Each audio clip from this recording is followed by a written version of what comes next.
Hey, what's going on, everybody? This is Tyrone back with Tech Life. And T-Mobile released their quarterly earnings, their second quarter earnings. I'm running a little behind. I've been very busy. So as soon as I'm done with this video, I'll jump into the earnings call, which by this time of this recording should have just about ended. It was a crazy quarter for T-Mobile. Stock popped like 7 or 8%. It was just an insane reporting of numbers. So as always, T-Mobile delivers record quarter with outsized customer and financial growth and raises full year 2025 guidance. So again, what we saw in the first quarter was T-Mobile fell short a little of that outsized growth and it hurt their stock.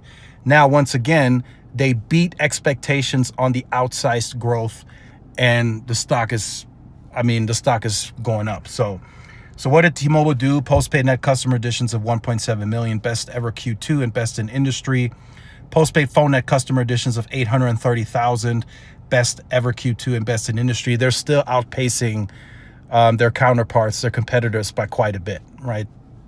Verizon lost 50,000 on consumer and AT&T added 401,000. So T-Mobile did double of that. So the volume that T-Mobile, people that are coming to T-Mobile at those volumes, it's insane, because they posted the same exact churn as Verizon.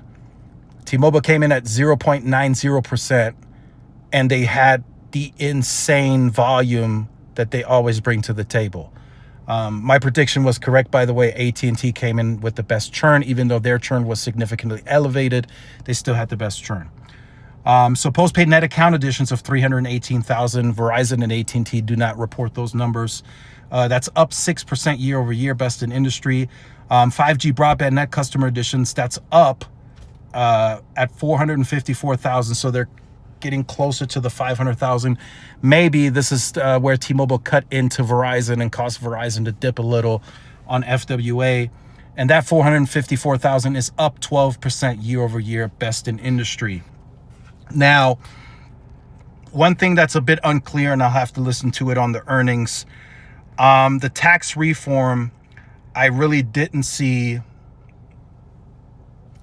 T-Mobile. I looked through this briefly, and I really did not see them post any significant increases on the finances. The free cash flow is set to come in at about the $18 billion mark, which is what they reported. The capex is set for 9.5 billion, which is right around the range that they've guided. So no difference there.